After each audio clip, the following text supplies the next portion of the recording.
Array பேட்டி வணக்கம். நமஸ்தே G. இன்னைக்கு நம்ம எங்கே வந்திருக்குன்னா வடக்குல சுற்றி பார்க்க வந்திருக்கு. ஓகே. நம்ம வடநாடு எவ்வளோ சூப்பராக சிறப்பாக ஆட்சி பண்ணுறாங்க ம் அப்படின்னு. இப்போ புதுசாக நம்ம வடநாட்டில் புதுசாக ஒருத்தர் ஆட்சி அமைச்சிருக்கார்.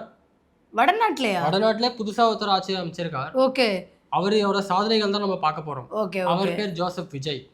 அருமையான பேரா இருக்கு. உங்களுக்கு எல்லாம் இஷ்டப்பட்ட பேராச்சு ஆமா, அது. வடநாட்டில் ரொம்ப சிறப்பாக அவர் ஆட்சி நடத்துகிறார். ஓ, அந்த வடநாட்டில் இப்போ 15 நாளில் பயங்கர சாதனைகள் நடந்திருக்கு. நம்ம ஜிஎம் இன்ஜிர சாதனைகளா? ஆமாம், பயங்கர சாதனைகள். ஓ, அதில் முதல் சாதனை என்னன்னா 25 கொலை இந்த 15 நாள்ல நடந்திருக்கு. GK tough கொடுக்குறாங்களே. 15 நாள்ல 25 கொலை. ஆ. ரெட்டை கொலை 4 நடந்திருக்கு. 4 ரெட்டக்குள்ள. 4 ரெட்டை கொலை. அது பெண்கள் பாதுகாப்புல இங்கே நம்ம ஸ்டேட் பௌத் அச்சா ஸ்டேட் ஆகும். என்னங்க சொல்றீங்க? பௌத் அச்சா ஸ்டேட். ஆ, 19 பாலியல் குற்றம் நடந்திருக்கு. வெறும் 19 தான். வெறும் 19 ஓகே. இந்த 15 நாள். அதாவது 15 நாள்ல வெறும் 19. 19. ஓகே, கம்மி தானே. ஆமா. இது போன ஆட்சியில நீங்க என்ன பண்ணாங்க அப்படின்னு கேட்கலாம். ம். போன ஆட்சியில விட 15 நாள்ல இவ்வளவு குற்றம். அதான் போன ஆட்சியில 5 ஆண்டு நடந்தது, 15 நாள்ல ரெக்கார்ட் பிரேக்கிங் பண்ணிருக்காரு ஆமா. இப்ப இருக்கிற சிஎம். நம்ம சிஎம் எப்போதும் மாற்று அரசியலுக்காக வந்திருக்கு. ஓ, மாற்று அரசியல வந்தது சிறப்பா இங்க ஆட்சி பண்ணிக்கிட்டு இருக்கு. ஆட்சி. ஆனா நீங்க சொல்றதெல்லாம் வடநாடு மாதிரி இல்லையானே, இப்ப தமிழ்நாட்டிலே நடக்குதேனே. இல்ல அப்படி நீ நினைக்கவே கூடாது. தமிழ்நாடு வேற. தமிழ்நாட்டிலே சட்ட ஒழுங்கு சிறப்பா இருக்கு. ஓ, இது வடநாடு. வடநாட்டிலே தான் இது Okay, நடக்குது. okay, தமிழ்நாட்டிலே okay. தமிழ்நாடு பத்தி நம்ம பேசக்கூடாது. தமிழ்நாட்டிலே நம்மளாம் இப்ப கத்துக்கணும். தமிழ்நாட்டை சட்ட- பார்த்து கத்துக்கணும். சட்ட ஒழுங்கு 2026 சூப்பரா இருக்கு. ஓஹோ. ஆமா. அதுல இப்போ வடநாட்டிலே நம்ம மதுரைன்னு ஒரு ஏரியா இருக்கு. ஆமா ஆமா, ரொம்ப ஃபேமஸான ஏரியா. ஆமா. வடநாட்டிலே அந்த மதுரையிலே ஆ, இப்போ கோயில், அங்க ஒரு அச்சா கோயில் ஒன்று இருக்கு. ஓகே. கோயில் வாசல்ல ஒரு சின்ன பையன் வெட்டி கொண்டிருக்காங்க. திருவாரூர் கொலை பண்ணாங்கல்ல. ம். அதுல ஒரு 5 பேரை நம்ம இது அரசு கைது பண்ணிருக்கு. இது தவறான நடவடிக்கைன்னு. இல்ல அது இங்க நம்ம தமிழ்நாடு பத்தி பேசல, நம்ம வட- வடநாடு பத்தி பத்தி பேசுறது. பேசிட்டு இங்க கைது பண்ணாது நல்ல விஷயம். நல்ல விஷயம். ஓகே நல்ல விஷயம். ஓகே. நீங்க கேட்கலாம், போன ஆட்சியிலே இதே தானே பண்ணாங்க, நீங்க மாற்றம்னு வந்தா நீங்க அதை தவிர்க்கணும் தானே அப்படின்னு நீங்க கேட்கலாம். அது நீங்க கேள்வி கேட்க கூடாது. அந்த கேள்வியை நீங்க கேட்டா நாங்க தான் கைது பண்ணிட்டோம்ல, கைது பண்ணனா மட்டும் வந்து என்ன क्वेश्चन பண்ணுங்க, நாங்க பேசிடுவோம். ஆமா. ஆமா. அந்த மதுரையில ம். அப்புறம் நம்ம கட்சியாலே ஓ, நம்ம பெரிய சாதனை ஒண்ணு பண்ணிருக்கு. அதானே பார்த்தேன். சொல்லுங்க, அதை ஃபர்ஸ்ட் சொல்லியிருக்கணும் நீங்க. அது ஒரு சின்ன சிறுமிக்கு ஒரு பாலியல் இது பண்ணிருக்கு. அவ்வளவுதானா? அவ்வளவுதான், வேற எதுவும் இல்லை. அது நம்ம கட்சியாளுங்கிறதாலே அது பிரச்சனை இல்லை. சிஎம் கோட்டை கழட்டல. சிஎம் கோட்டை கட்டல. ஓகே ஓகே, அதுதான் நமக்கு பிரச்சனை. ஆமா. இது ஒரு பிரச்சனையா நமக்கு? அப்புறம் நம்ம வடநாட்டுல கோவைன்னு சொல்லிட்டு ஒரு ஏரியா இருக்கு, கோயம்புத்தூர் சைடுல. ஓகே. அங்க இப்போ ரொம்ப தமிழ்நாட்டிலே அது வடநாடா தானே இருக்கு. அது இருக்கு. ஆ, ஆனா இருந்தாலும் நம்ம வடநாட்டுல அந்த ஏரியால இப்போ நிறைய நடந்துகிட்டு இருக்கு. வரிசையா வருஷம் நடந்துகிட்டு இருக்கு. அதுல ஃபர்ஸ்ட் பாத்தீங்கன்னா ஒரு 10 வயசு சிறுமியை அது மாதிரி பாலியல் இது பண்ணி அந்த குழந்தை இறந்து போயிடுச்சு. ஐயோ. ஆனா அதுக்கு இப்போ நம்ம சட்டம் ரொம்ப தீவிரமா செயல்பட்டுக்கிட்டு இருக்கு. முதலமைச்சர் கொந்தளிச்சு அதுக்கான வேலைகளை பார்த்துக்கிட்டு இருக்காரு. முதலமைச்சர் கொந்தளிச்சு ட்வீட் போட்டிருக்காரு. ஆமா, ட்வீட் போட்டிருக்காரு. அது நம்ம தமிழ்நாடா இருந்தா இந்நேரம் அங்க காலி பண்ணிருப்பாங்க. தமிழ்நாடு இருந்தா அந்த ஸ்பாட்ல முதலமைச்சர் நின்றுப்பாரு. நின்றுப்பாரு. வடநாடானதுனால ட்வீட்டோட விட்டுருக்காரு. ஆமா. அது மட்டும் இல்லாம ஒரு பொண்ணை ஒரு பையன் லவ் பண்ணியிருக்கான். அது எவ்வளவு பெரிய குற்றம். ஆமா, லவ்வா பண்ணக்கூடாது. அது பண்ண. மட்டும் இல்லாம அந்த பொண்ணு அந்த பையனுக்கு நோ சொல்லியிருக்கு. இது கரெக்டான விஷயம் தானே? தப்பு தப்பு தப்பு. லவ் பண்றது தப்புனா லோ சொல்றது கரெக்ட் தானே ஜி? நோ சொல்றது தப்பு. அதனால என்ன பண்ண, அதாவது ஒரு ஆம்பளைக்கு ஒரு பொம்பளை நோ சொல்லலாமா? இவன் என்ன பண்ணிருக்கான், ஒரு பெட்ரோல் பாட்டில் எடுத்திருக்கான். அதுல பெட்ரோலை ஊத்தி திரிய போட்டு கொளுத்தி வீட்டுல ஒரே அடி. Science research G. அது நம்ம தமிழ்நாட்டிலே நடக்கல, வடநாட்டுல நடந்திருக்கு. நடந்திருக்கு. வடநாட்டுல இருக்கிற கோயம்புத்தூர்ல நடந்திருக்கு. ஆமா. நான் தமிழ்நாட்டு பக்கம் போயிருக்கேன். 2026க்கு முன்னாடி சட்ட ஒழுங்கு கேவலம் நல்லாவே இல்லை. ஆனா 2026க்கு அப்புறம், மே 4க்கு அப்புறம் அதை குறிப்பிட்டு சொல்லியே ஆகணும். பௌத் அச்சா வேற மாதிரி தமிழ்நாட்டு பக்கம் போக முடியல, ஒரே அமைதியா இருக்கு. ஆமா, ஒண்ணும் பண்ண முடியாது. ஒருத்தரும் ரோட்ல இறங்கி போராட்டம் பண்ண மாட்டேங்கிறாங்க, ஒருத்தரும் அழ மாட்டேங்கிறாங்க, அப்படி சிரிச்சுக்கிட்டே இருக்காங்க. உங்களுக்கு எல்லாம் இந்த சந்தோஷம் எப்படி கிடைச்சதுன்னு ஒரே கேள்வியா நாங்க கேட்டுக்கிட்டு இருக்கோம். தமிழ்நாடு பக்கம் போனாலே. அடுத்து கோயம்புத்தூர் விட்டுரு, அடுத்து தாம்பரம் ஒரு ஏரியா இருக்கு. ஓ, தாம்பரம் ஒரு ஏரியா இருக்கு. அங்க நம்ம கட்சி நிர்வாகி ஒருத்தர் இருக்கார். என்ன சாதனை பண்ணாரு ஜி? அவரு நமக்கு ரீல்ஸ் எடுத்தே பழக்கம். ஆமா. அவர் என்ன இதுல போய் ரீல்ஸ் எடுத்தாருன்னு தெரியல. ஒரு பெண் குளிக்கிறத எட்டி பார்த்து அது வீடியோ எடுத்திருக்காரு. இல்ல ஜி, உங்ககிட்ட விஷயத்த தப்பா சொல்லியிருக்காங்க ஜி. என்னது? என்ன நடந்துச்சுன்னா, அவர் வந்து கழிவறை ஆய்வாளர் அணி. அதனால அவர் அங்க ஆய்வு பண்ண போயிருக்காரு. தண்ணி வருதா, எல்லாம் கரெக்டா இருக்கா, குளிக்கும் போது சோப்பு போடுறாங்களான்னு ஆய்வு பண்ண போயிருக்காரு. அச்சா அவரை பிடிச்சி கைது பண்ணிருக்காங்க ஜி. ஒண்ணு வச்சா மண்டை பொழந்துரும். அப்படிதான் ஜி அவங்க முட்டை கொடுப்பாங்க. நீங்க ஏன் ஜி என் மேல கோவப்படுறீங்க? அரே அப்புறம் இந்த வடநாட்டுக்குள்ளே வந்தாலே இந்த போலீஸ் கூட ஒழுங்கா இல்லை. ஆமா ஜி, ஆமா ஜி. போலீஸ் கூட ஒழுங்கா இல்லை. இல்ல ஜி, வாய்ப்பில்லை. ஏன்னா போலீஸ் முதல்வர் கண்ட்ரோல், அவங்க ஒழுங்கா தான் இருப்பாங்க ஜி. அது வந்து தமிழ்நாட்டிலே. ஓ, இது வடநாட்டுல. வடநாட்டிலே போலீஸ் கண்ட்ரோல்லே இல்லை. என்னதான் பண்ணாங்க? அதாவது ஒரு பொண்ணு போலீஸ் கம்ப்ளைண்ட் கொடுக்கறதுக்கு போலீஸ் ஸ்டேஷன் வந்திருக்கு. அந்த பொண்ணு கம்ப்ளைண்ட் கொடுத்துட்டு போனதுக்கு அப்புறம் அந்த பொண்ணுக்கு ஃபுல்லா ஆபாசமா சாட் பண்ணுது போலீஸ். இது முதல்வருக்கு தெரியுமா? அது எனக்கு தெரியல. நேரடி கண்ட்ரோல் இல்லங்க. அது முதல்வருக்கு தெரிஞ்சதா இந்நேரம் ஆக்ஷன் எடுத்திருக்கும். பாலத்துக்கு கீழே கட்டி தொங்க இருக்கும். ஆமா. ஆனா முதல்வருக்கு தெரியாதுன்னு நினைக்கிறேன். அவரோட நேரடி துறையா இருந்தாலும் சில பேர் அவர்கிட்ட எல்லாத்தையும் மறைக்கிறாங்க ஜி. அப்படி இருக்கிறதுக்கு யார் காரணம்? அதிகாரிகள் தான் காரணம். முதல்வரை குறை சொல்லக்கூடாது. ஏன்னா முதல்வர் பாவம். கரெக்ட். ஆனா இப்போ முதல்வர் கண்ட்ரோல்ல இருக்கிற காவல்துறைக்கு சிறப்பான ஒரு வேலையை இப்போ முதல்வர் அமைச்சிருக்கு. நான் சொன்னேன்ல எங்க முதல்வரை பத்தி. அச்சா வேலை. என்ன வேலை? இத பார்த்து கூஸ்பம்ப்ஸ். வடநாட்டுல ஸ்டே பண்ணிரலாம்னு தோணுதுல உங்களுக்கு? ஆமா சொல்லுங்க, என்ன சாதனை? என்னன்னா நம்மளோட ஸ்டேட்ல நம்ம கட்சி ஆளுங்க ஃபுல்லா ரீல்ஸ் மோகத்திலே பயங்கரமா வந்து ஈடுபட்டு இருக்காங்க. அதனால என்ன பண்ணிருக்கு, நம்ம முதல்வரை பார்க்க வரப்பையும் சரி, நம்ம தலைமை செயலகம் அந்த ஆஃபீஸ் முதல்வர் ஆஃபீஸ்க்கு வரும்போது உள்ள ஃபுல்லா உட்காந்து ரீல்ஸ் எடுக்குது. அமைச்சர்களை பார்க்க வரும்போது ரீல்ஸ் எடுக்குது. சரி, அதை கண்ட்ரோல் பண்றதுக்கு எல்லா அமைச்சர்கள் வாசலையும் 2 போலீஸ் அமைச்சிருக்கு. இதுக்கப்புறம் ஒரு பையன் ரீல்ஸ் எடுக்க ஃபுல் கண்ட்ரோல். தமிழ்நாடு வடநாடு ஃபுல் கண்ட்ரோல்ல இருக்க போகுது. இந்த மாதிரி ஒரு வரலாற்று சிறப்பு மிக்க வேலையை இதுவரைக்கும் காவல்துறைக்கு எந்த முதல்வருமே வழங்கியிருக்க மாட்டாங்க ஜி.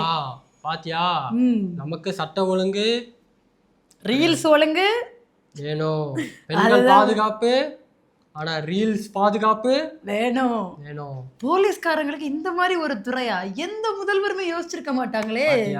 தொலைநோக்கு பார்வை. ஏன்னு தெரியுமா அது போட்டாரு? அவரு ஆட்சி ஏத்த புதுசுல ஒரு மீட்டிங் ஒண்ணு வச்சாங்க. மாற்றுத்திறனாளிகள் நல சங்கமா என்ன ஒண்ணு. அதுல போன தலைவர், எங்க முதல்வர் இப்படி இருக்காரு அப்படின்னு ரீல்ஸ் எடுத்தாரு. அதை பார்த்துட்டு எல்லாருமே போட்டு அடிக்க ஆரம்பிச்சிட்டாங்க. என்னது இது உள்ள உட்காந்து ரீல்ஸ் எடுத்துட்டு இருக்காருன்னு. ஆனா அவர் என்ன விளக்கம் கொடுத்தாரு? ஹீஸ் மை ஃப்ரெண்ட் மேன், நாங்க அப்படி நட்பா பழகுறோம் அப்படின்னு ஒரு விளக்கம் கொடுத்தாரு. ஆனா யாருக்கும் அது அடங்கல. உங்க ஃப்ரெண்டா இருந்தா தனியா போய் நின்று ரீல் பண்ணுங்க, 6 10க்கு 10 ரீல் பண்ணுங்கட்டாங்க. அதனாலதான் வர்றவங்க எல்லாம் ரீல்ஸ் எடுக்கிறாங்க. நம்மள எல்லாரும் கொஸ்டின் கேட்கறாங்க. இதுக்கு ஒரு சட்டம் ஏற்றியே ஆகணும். இப்போ நம்ம சட்டமன்றத்தை ஒத்தி வச்சிருக்கோம். தேதி சொல்லாமலே ஒத்தி வச்சதுனால இப்படி சும்மா ஒரு போஸ்டிங்கை போட்டு கொடுப்போம். காவல்துறைக்கு வேலை இல்லை. ஏன்னா சட்டம் ஒழுங்கு சட்டம் ஒழுங்கு ரொம்ப சீரா இருக்கிறதாலே போலீஸுக்கு வேற வேலை இல்லை. அதனால இந்த வேலையை போட்டு கொடுத்துருக்காங்க. அது மட்டும் இல்லாம 27ஆம் தேதிக்கு அப்புறம் தான் இந்த பெண்கள் போலீஸ்க்கு வந்து ஜாப் வந்து லான்ச் பண்றாங்க. அதாவது சும்மா வெட்டியா தான் இருக்கு. இப்போ ஒரு பெரிய இடத்த வாடகைக்கு எடுத்து அந்த இடத்துல ஒரு ஷாப்பிங் மால் வரப்போகுதுன்னா ஒரு பச்சை கலர்ல பாய் மாதிரி போட்டதை மூடிட்டு வெளியே கம்மிங் சூன் அப்படின்னு போர்டு வைப்பாங்க. அதேதான் அப்படிதான் பண்ணிருக்காங்க. சிங்கப்பெண் சிறப்பு அதிரடிப்படை கம்மிங் சூன் போர்டு இப்ப இருக்கு. 27ஆம் தேதி வர்றாப்ல.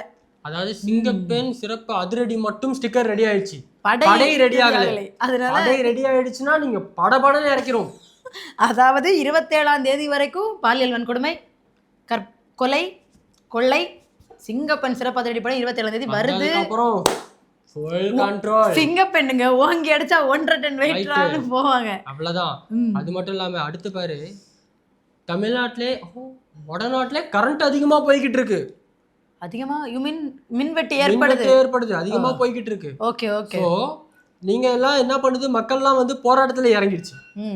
அது எங்க முதல்வருக்கு சுத்தமா பிடிக்கல. அதனால இப்ப புதுசா ஒரு இது கொண்டு வந்திருக்காரு.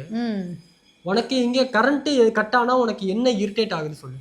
எதனால கரண்ட் கட் ஆனா நீங்க ஏன் கடுப்பாறீங்க? நைட்ல கரண்ட் கட் ஆனா சம்மரு வேர்க்குது, குளிக்காமலே நினைஞ்ச மாதிரி இருக்கு, கொசு கடிக்குது, இவ்வளவு பிரச்சனை இருக்கு. படிக்க முடியல, ராத்திரி எக்ஸாம்ஸ் இருக்கு, படிக்க முடியல.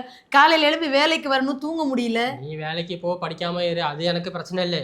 உனக்கு நைட்டு தூங்க முடியல, வேர்வையா இருக்கு. ஆமா, அந்த பிரச்சனை தான் எங்களுக்கு முக்கியமான பிரச்சனை. ஆமா, அதனாலே நாங்க என்ன பண்ணிருக்கு, கொடைக்கானலுக்கு 31ஆம் தேதி வரையும் ஃப்ரீ. இருக்க? கொடைக்கானல் கிளம்பி கொடைக்கானல் போ, போயிரு. குளிர போகுது. நீ ஃபாரஸ்ட் டிபார்ட்மெண்ட் கண்ட்ரோல்ல இருக்கிற எல்லா இடமும் உனக்கு ஃப்ரீ. நீ ஃப்ரீயா போய் விசிட் பண்ணலாம். அருமையா இருக்கே. நீ கொடைக்கானல் கிளம்பி போயிடு. இங்க கரண்ட் போயிடுச்சா? ஏன் இங்க இருக்க நீ? முதலாளி சம்பளம் தர மாட்டாருங்க. நீ ஃப்ரீ பஸ் இருக்குல்ல, கிளம்பி போ. அது ஒன்றும் கொடுக்கலையே. ஃப்ரீ பஸ் இன்னும் கனெக்ஷன் பஸ் எதுவும் கொடுக்கலை, கொடுக்கல. கையெழுத்து போடலை. அண்ணன் கொண்டு வந்துரும். எப்போ? 31ஆம் தேதிக்கு அப்புறமா? அது எனக்கு தெரியாது. நீ உன் காசை போட்டு கிளம்பி போ. நீ கரண்ட் பில்லு கட்டுற காசுல நீ அங்க போயிரு. கரண்டே இல்லை, நான் ஏன் பில்லு கட்ட போறேன்? நான் கேட்காதே. உனக்கு 31ஆம் தேதி ஃப்ரீ. போயிட்டு கொடைக்கானல்ல குளுன்னு சுத்தி பாரு. யார செத்தா என்ன கேள்வி கேட்காத, என்ன ஆனா என்ன பேசாத. நல்ல திட்டமா இருக்கு. கவர்மெண்ட் இந்த மாதிரி சட்டம் ஒழுங்கு நாடிக்கிட்டு இருக்கும் போது, அது சட்டம் ஒழுங்கு சிறப்பா இருக்கும் போது இந்த மாதிரி ஒரு திட்டம் கொண்டு வரது நல்ல விஷயம். ஆமா, மக்கள்லாம் நான் சொன்னேன்ல, மக்கள்லாம் மன மகிழ்ச்சியா இருக்காங்க. அந்த மகிழ்ச்சியை கொண்டாட ஃப்ரீயா எல்லாருக்கும் வனத்துறைக்கு சம்பந்தமான இடத்த கொடைக்கானல்ல திறந்து விட்டுருக்கு. குடும்பத்தோட போங்க, கண்மணி அன்போடு காதலன் ரீல்ஸ் எல்லாம் பண்ணுங்க. ரீல்ஸ் பண்ணுங்க, மானிட்டைசேஷன் ஆனா காசு வரும். ரீல்ஸ் பண்ணுங்க, அதுல வாழ்ந்துட்டு போங்க. எதுக்கு படிக்கிறீங்க, வேலைக்கு போறீங்க, சம்பாதிக்கிறீங்க, IAS IPS எதுக்கு? எதுவும் கிடையாது. நமக்கு தேவை ரீல்ஸ். ரீல்ஸ் தான் நமக்கு முக்கியம். இது இந்த துறையில வேற எதுவும் முன்னேற்றம் இருக்கா? அது இப்போ உனக்கு கொடைக்கானல் போறதுக்கு பிடிக்கல வச்சுக்கே. ஓகே, உனக்கு எனக்கு தமிழ்நாட்டிலே வடநாட்டிலே உனக்கு கரண்ட் கண்டிப்பா வேணும் அப்படின்னு நினைச்சீங்கன்னா நேரா அந்த EB ஆஃபீஸர் வீட்டுக்கே போயிரு. சரி, வீட்டுக்கே போயிட்டு நைட்டு அவன் தூங்கவே கூடாது, கதவை தட்டிக்கிட்டே இரு. ஏன் கரண்ட் போச்சு அப்படின்னு. அவங்க வீட்டு கதவை தட்டிக்கிட்டே இரு. அதாவது கவர்மெண்ட்டே நீ கேட்க கூடாது. மின்சாரத்துறை அமைச்சரை கேட்கலாம், கேட்க கூடாது. அது அண்ணன் சொன்னது. அண்ணன் வந்து அண்ணனின் ஆட்சி பெற்ற அமைச்சர். அவரை வந்து நான் கூட RSS ஆட்சி பெற்ற அமைச்சர். அவரை நீ கேட்க கூடாது. நீ கேட்கறது மின்சாரத்துறை ஊழியர். ஏன்னா அவர் தான் கரண்ட் கட் பண்ணுது. ஏன்னா அவங்க வந்து தனித்தனியா தனிப்பட்ட முறையில கரண்ட கட் பண்ணிக்கிட்டே இருக்கு. அதாவது அவங்க எல்லாம் இதுக்கு முந்தின ஆட்சிக்கு வேலை செஞ்சுட்டு இருக்காங்க. அதனால நீ அவங்க வீட்டுக்கு கதவை போய் தட்டு. அவங்க நிம்மதியா தூங்கவே கூடாது. கல்லெட்டு தெரியலாமா? அது உன் இஷ்டம். இந்த பெட்ரோல் குண்டு அதை ட்ரை பண்ணலாம். அது எனக்கு தெரியாது. அத்தாடி அடுத்து நான் சொன்ன ஐடியான்றுவாங்க. உனக்கு உன் இஷ்டம். அது நீ என்ன வேணாலும் பண்ணிக்கலாம். ஆனா நைட்டு தூங்க விடாம கதவு. ஏன்னா நம்ம தூங்காம இருக்கோம், அவன் மட்டும் எப்படி நிம்மதியா தூங்கலாம்? அதனால அவர் வீட்டை அடிச்சு உடைக்கலாம். ஆனா MLA-வை தூங்க விட்டுறலாம். அது நீ கேட்க கூடாது. MLA-வை கேட்க கூடாது. MLA-வை நான் கேட்க போவேனா, ஒருத்தர் வெளியே வந்து MLA இல்ல ஊருக்கு போயிருப்பான் வர. அவர் பார்த்தா அவர்தான் MLA-வா. அவர் 10 மணிக்கு தூங்கிடுவாரு. ஓ, மத்தவர் இன்னொரு MLA 10 மணிக்கு தூங்கிடுவாரு. நல்ல விஷயம் தான், மக்களுக்காக உழைக்கிறாங்க. 10 மணிக்கே தூங்கணும்ல. தப்பில்லை. சுகர் மாத்திரை BP மாத்திரை எல்லாம் போட வேண்டியிருக்கும். தப்பில்லை. அதனால அவங்க தூங்கலாம். இப்போ இந்த மின்சாரத்துறை CTR நிர்மலா அவர் என்ன சொல்லியிருக்காருன்னா, ஆங்காங்கே தனி மனிதர்கள் வந்துட்டு கரண்ட்டை கட் பண்றாங்க. அதான் சொன்னேன், தனி மனிதர்கள் போய் கரண்ட்டை கட் பண்ணுது. அவங்கள கண்டுபிடிச்சு போலீஸ்ல கம்ப்ளைண்ட் பண்ணியிருக்காராம். ஒரு படம் ஒண்ணு வந்துச்சு, அதுல ஒரு டைலாக் வரும், காக்கா ஒயர்ல உட்காந்து ஒயர் ஷார்ட் ஆகி டிரான்ஸ்ஃபார்மர் வெடிச்சு ஃபேக்டரி எரிஞ்சிருச்சு. அந்த மாதிரி இங்க அணில் உட்காந்து ஒயர் ஷார்ட் ஆகி கம்ப்ளைண்ட் கொடுக்கணும்னா போய் அணில் மேலே கம்ப்ளைண்ட் கொடு. அணில்கள் வந்து இப்போ தமிழ்நாட்டோட மாநில விலங்கா அறிவிக்கலான்னு இருக்காங்களாம். வடநாட்டோட மாநில விலங்கா அறிவிக்கலான்னு இருக்காங்களாம் அணில்களை. இதை பத்தி நான் யோசிக்குது. எதை பத்தி? அணில் வந்தா எப்படி இருக்கும்ங்கிறத நான் யோசிக்குது. பழைய மின்சாரத்துறை அமைச்சர் சொல்லியிருந்தாரு, அணில்களால தான் கரண்ட் கட் ஆகுதுன்னு. இப்போ அதனால தான் கட் ஆகுது போல. அப்போ கம்ப்ளைண்ட் அணில் மேல எழுதிடலாம். சரி, நான் அடுத்த ஸ்டேட்லாம் போய் பார்த்துட்டு வரேன். நான் தமிழ்நாட்டில் போயிட்டு சட்டம் ஒழுங்கு எப்படி இருக்குங்கிறத ஃபுல் லிஸ்ட் எடுத்துட்டு வரேன். எடுத்துட்டு வந்து இங்க நம்ம இதை இம்ப்ளிமெண்ட் பண்றோம். அதாவது இப்ப நீங்க பேசுனதும் தமிழ்நாட்டுல இல்ல, ஒன்லி வடநாடு விசிட் பண்ண வந்திருக்கு. தமிழ்நாட்டுல சட்டம் ஒழுங்கு சூப்பரா இருக்கு. எங்க ஊர்ல சட்டம் ஒழுங்கு சூப்பரா இருக்குங்க. மக்கள்லாம் ரோட்டுக்கு வந்து போராடவே இல்லை. ஆனா நான் இங்க வந்ததுக்கு அப்புறம் தான் மதுரை அதெல்லாம் பார்க்கும்போது தமிழ்நாடு மாதிரியே தெரிஞ்சுது. ஆனா தமிழ்நாடு இல்ல, பேரலல் யூனிவர்ஸ் நீங்க இருக்கிறது. இல்ல இது தமிழ்நாடா இல்ல வடநாடா கன்ஃபியூஷன்ல இருக்கு நான். அதாவது கிளம்புறீங்களா?